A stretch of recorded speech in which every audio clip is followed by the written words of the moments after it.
What's up? Welcome back to the Metalhead Car Show. So we're going to be starting a new series here on the Metalhead Car Show.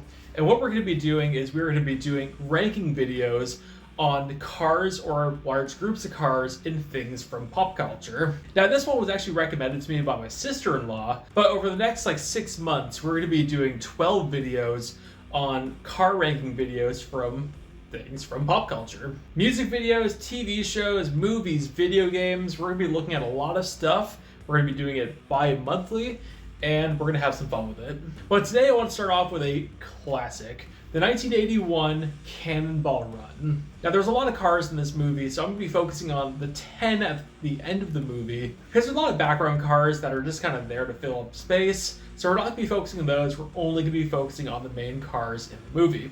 But here's a ranking of the top 10 cars from Cannonball Run 1. Let's get right into it.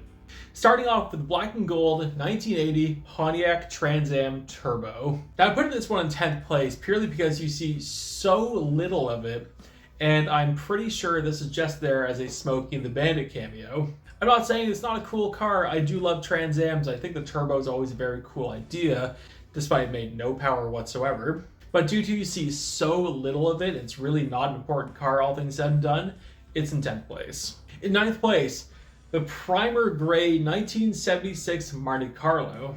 Now I'm putting this in 9th place because I do think it's more important than Trans Am, but I don't think it's very important for the movie, all things said and done.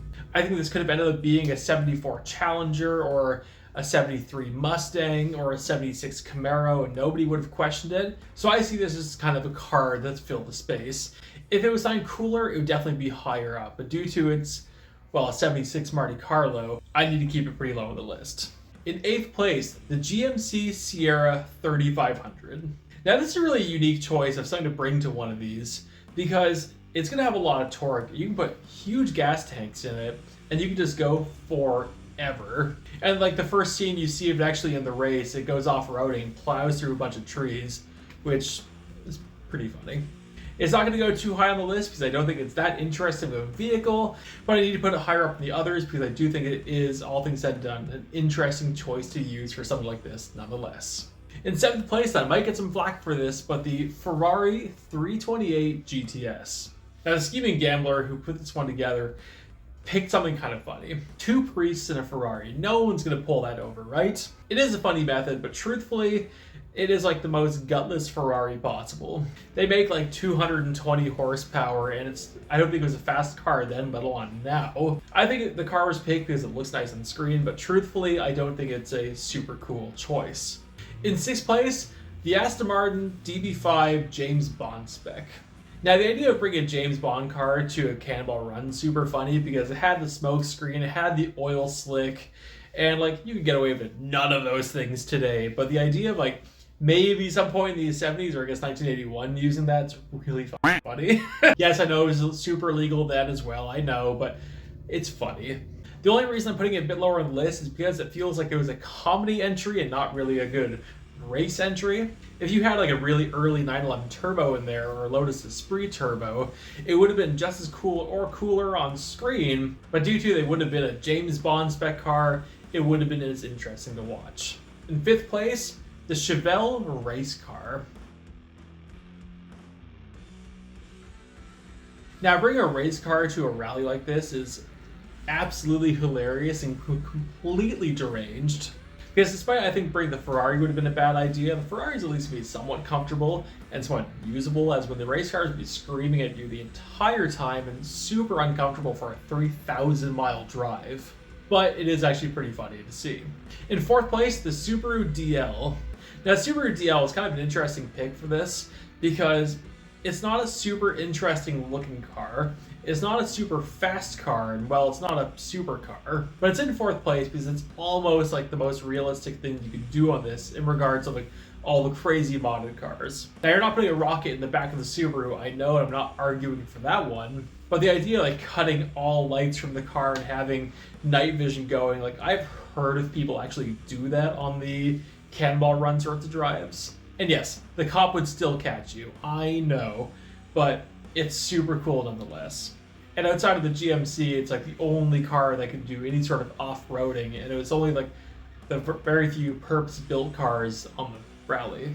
In third place, the Dodge Sportsman Van Ambulance. Again, absolutely illegal in every way.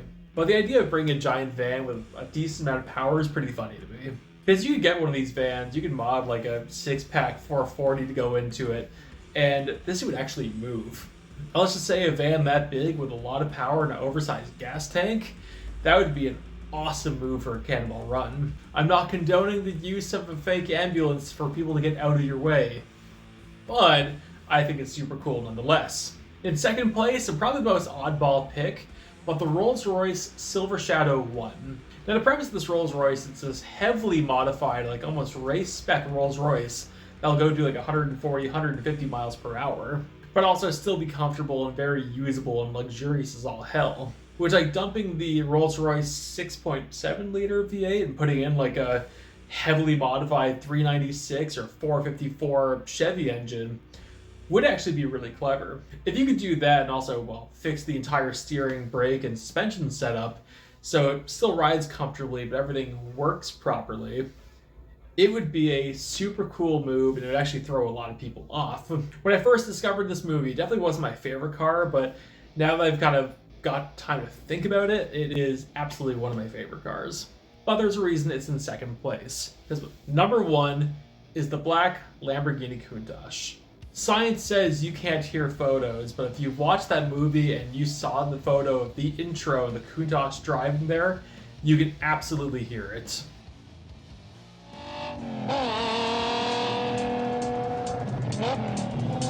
That's the movie that made me fall in love with the Countach, and I think there's so many car people that could say the exact same thing. And let's be real, a Lamborghini Countach for a 3,000 mile race, it's probably going to be terrible. But as long as the car makes it, you are going to be the coolest person there with the best looking car.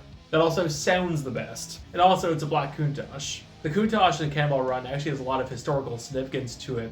And I'm going to put a link in the description for the video that you can go watch a video that talks all about it and the history of the Cannonball Run, because they're going to be able to do it way better than I am. Go watch it. It's really cool if you got the time. But for the significance of the Countach and just how goddamn cool it was in that movie, it's absolutely my number one. So anyway, that's the ranking of the top 10 cars in the Cannonball Run movie. But I want to know, what do you think? What would you like me to check out, whether it be music videos, games, movies, whatever? What would you like me to rank? Let me know in the comments. Thank you all so much for watching. Like, subscribe if you enjoyed what you've seen. I post on Tuesday, Thursday, and Sunday, and I'll see you later.